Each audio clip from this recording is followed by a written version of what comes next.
Ayan, bago tayo mag-umpisa, inaanyayahan ko muna ang lahat na tumayo para sa isang panalangin.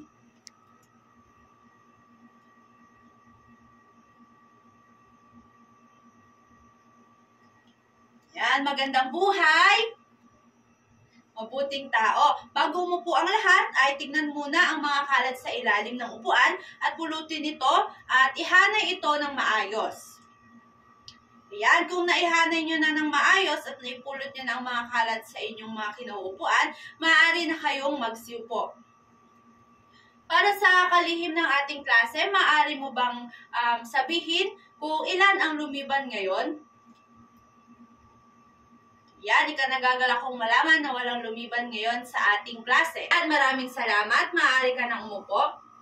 Bago tayo tumungo sa ating talakayan ngayon, alamin muna natin ang ating mga panuntunan sa ating klase na magsisilbing gabay para sa ating buong tatalakayin ngayong araw.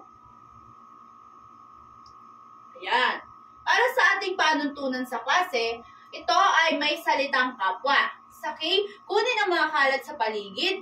A, ayusin ang gamit at maging responsable. P, pakinggan at igalang ang nagsasalita sa harap. U, ugaliing magtaas ng kamay bago sumagot.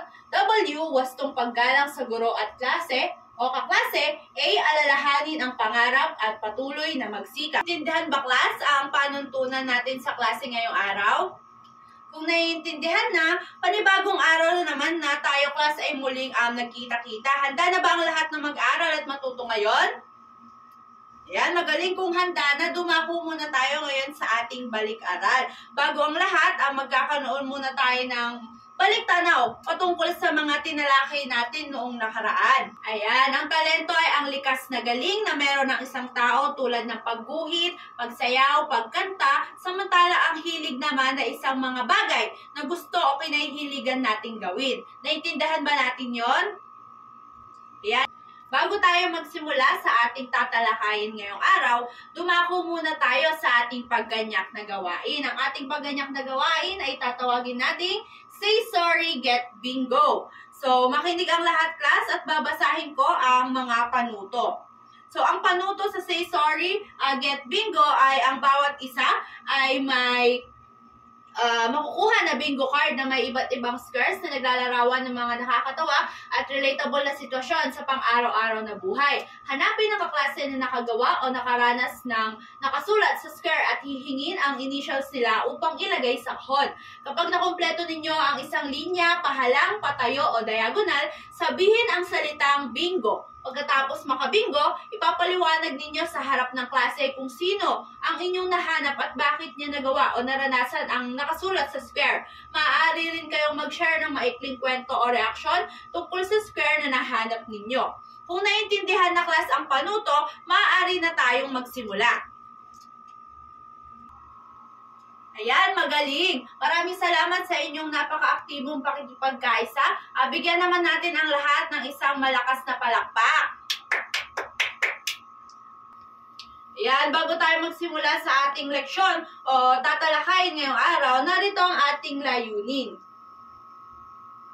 Number 1, natutukoy ng mga mag-aaral ang mga kilos na nagpapakita ng pagpapatawad at pakikipagkasundo sa kapwa.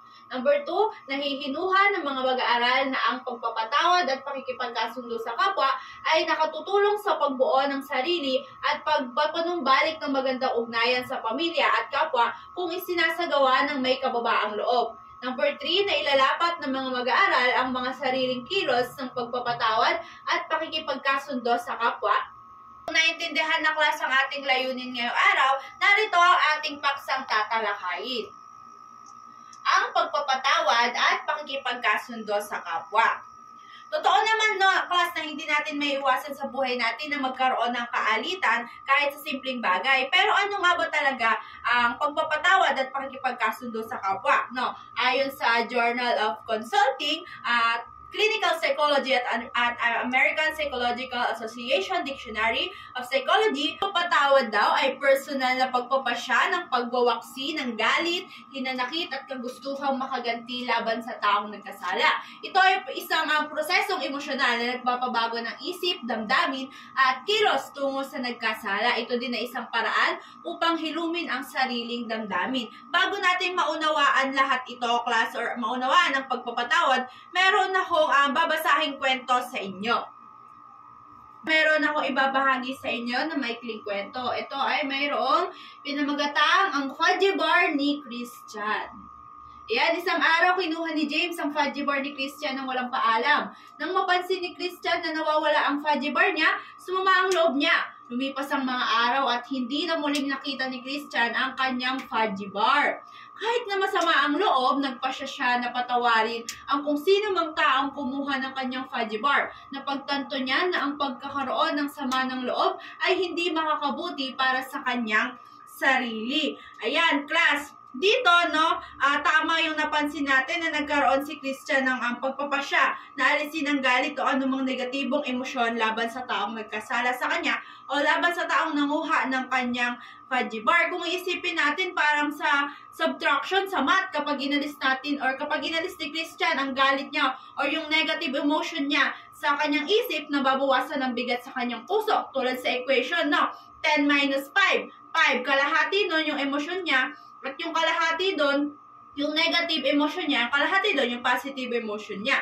Kung ang 10 ay yung galit at sakit na tinanggal ni Christian, yung 5 doon, yung negatibong emosyon. Mas gumagaan yung pakiramdam niya, may natitira pa rin positibo ang bahagi sa kanyang emosyon. Kaya naman para sa integrasyon sa kwentong ito, sa equation na sa balance, kapag sobra ang negative sa isang side, hindi magiging ang tama ang sagot. Kaya mas pinipili na lang ni Christian dito na alisin yung galit niya para maging balance ulit yung damdamin at relasyon niya doon sa nanguha or kung sino man nanguha ng fudgy bar niya. Kaya nagagawa niya o nagpasya din si Christian na hilumin ang kanyang galit. Bukod sa sarili niyang kapakanan, yung ginawa niya, para din yon sa ikakabuti ng lahat. Iyon ang kahulugan ng pagpapatawad. Naintindihan ba, class? Ayan, kung naintindihan, dumako naman tayo sa pakikipagkasundo. Sabi dito, ang pakikipagkasundo daw ay isang proseso kung saan ang dalawang tao o panig ay sinusubukang ayusin ang nasira nilang ugnayan. Ito ay sa pamamagitan ng pangunawa, pagpapaumanhin at pagtitiwala. Kinakailangan ng pagsusumikap sa dalawang panig ng tao. Bago ulit natin maintindihan kung ano nga ba ang pakikipagkasundo, meron uli akong inihandang istorya para sa inyo. Ito ay ang pinamagatang ang tuta ni Angela. Ayan. Naglalaro ang magkaibigang Alexa at Angela. Kasama ang aso nitong si Tagpi.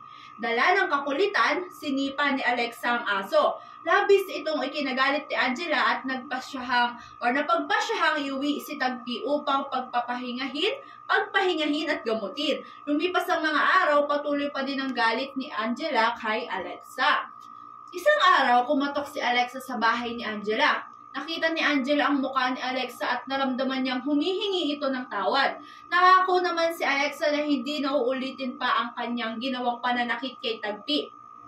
Humingi rin ng tawad si Angela sa kanyang naging reaksyon. Dahil dito, nagkasundo sila at nagbonding ng masaya kasama ang aso nilang si Tagpi. Sa pakikipagkasundo ng class na makikita natin ang paghingi at pagbibigay ng paumanhin ni Alexa. Mahalaga rin yung pangunawa natin at pangangako para maayos yung nasirang ugnayan. Kung iuugnay naman natin sa integrasyon natin sa Filipino, makikita natin ang bigat ng salita gaya ng patawad. Hindi lang siya basta salita, kundi nagpapakita yon ng ang kababaang loob at pagnanais na maibalik yung tiwala. Tandaan natin, no, class, iba ang pagpapatawad sa pakikipagkasundo. Minsan, pinapatawad natin pero hindi agad tayo nakikipag-ayos, no?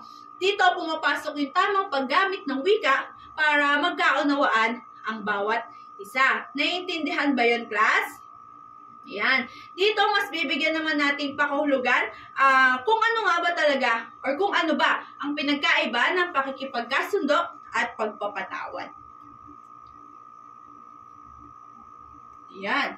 Sa pagpapatawad, nakatuon sa pagpapakawala ng negatibong emosyon. Sa pakikipagkasundo naman, pagpapanumbalik ng relasyon. Maaring mangyari sa pagpapatawad kahit hindi humihingi ng ang tawad ang nagkasala sa kanya. Sa pakikipagkasundo naman, kailangan ng pagsusumikap na makabilang ang panig.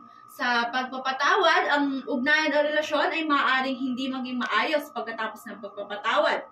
Malalim na proseso upang hilumin ang damdamin, maaaring magpatawad ng hindi nakikipagkasundo. Sa pakikipagkasundo naman, kailangan ang paghingi ng tawad, pangunawa at pangangako sa isa't isa. Mayroong bukas na komunikasyon. Isa sa mga sangkap na tunay na pakikipagkasundo ay ang pagpapatawad. Sa madaling sabi, class, ang pagpapatawad daw ay isang proseso na kung saan ang isang tao o tayo ay pumipili o pinipili na bitawan ang galit o sama ng loob natin kahit na hindi tayo humihingi ng tawad sa nagkasala sa atin. Samantalang ang pakikipagkasundo naman ay isang malalim na proseso kung saan pareho tayo o parehong nag-e-effort ang dalawang panig para muling ibalik at palakasin yung relasyon kasama or may kasamang pagpapatawad. Bagamat class, tandaan natin na hindi magkapareho ang pagpapatawad at pakikipagkasundo. No? Kung gagamitan natin ito ng pagpapakumbaba, magdudulot ito ng paghilom, no class. Kumbaga nasa healed stage na kayo. Naunawaan ba? Ayan, maraming salamat. Tandaan natin, class, na ang pagpapatawad at pakikipagkasundo ay hindi tanda ng kahinaan, kundi ito ay isang tapang at pagmamahal. Kapag pinipili nating magpatawad at pakipagkasundo, pinipili rin natin ang kapayapaan sa ating puso. Huwag din natin kalimutan na ang tunay na lakas natin ay makikita sa kakayahang bumitaw sa sama ng loob at magbigay ng pagkakataon para sa muling pagkakaunawaan. Sa ganitong paraan, nagiging healed at mas masaya yung puso natin at mas mayroon tayong kapayapaan. Tama ba yon? Ayan, maraming salamat muli, class, sa napakamakabuluhan nating talakayan ngayong araw. Ngayon, dumako tayo or bago tayo tungo sa ating pagtatapos, dumako muna tayo sa ating paglalapat at tatawagin natin itong mood moves. Ayan, sa mood moves natin, ito yung mga panuto. Bibigyan ang bawat grupo ng isang sitwasyon at itatanghal ito sa harapan ng klase. Pagkatapos ng pagtatanghal, bubunot ang bawat grupo ng tigi-isang emoji at ipapaliwanag nila kung paano nauugnay ang roleplay sa emosyon na napupunta sa kanila or napunta sa kanila. Halimbawa, naunang magtanghal ang unang grupo. Pagkatapos ng pagtatanghal, bubunot ang bawat representante ng emojis. Kung ano ang nabunot nila na emoji, ibibase nila yon sa kanilang paliwanag or sa kanilang ginawang pagtatanghal sa harapan. And, ayun, paalala lang din ang nakapagtanghal na grupo ay hindi muna bubunot ng emoji. Naunawaan ba? Ayan, kung naunawaan, magsimula na tayo. Mayroon naman na akong ginrupo sa inyo nung mga nakarang araw. Ayun na lang din ang grupo nyo ngayon. Para sa ating pamantayan, ito muna ang ating pamantayan, no? Pagpapakita ng emosyon, mayroong 20%, paghiling at pagbibigay ng kapatawaran, mayroong 25%, pagkamalikhain at pagganap, mayroong 20%, pag-ugnay sa aralin, 20%, kooperasyon at partisipasyon, mayroong 15%. Sa kabuuan nito, mayroon kayong 100%. Ayan, maaari na kayong magsimula. Ayan, ang galing nyo naman. Maraming salamat sa pakikibahagi. Class, no, talaga namang napakagagaling umarte ng bawat isa. Kung gayon, bigyan natin ng overwhelming clap ang ating mga sarili. 1, 2, 3, 1, 2, 3. Overwhelming! Ayan, maraming salamat sa inyo, class, no? Maaari nang magsiupo ang bawat isa. Talaga namang ikinarangal kong makita ang inyong pagsisikap at ang pag-unawa nyo sa ating talakayan ngayong araw. Bilang ang pagtatapos ngayon sa ating talakayan, mayroon akong inihanda na 5 pintuan.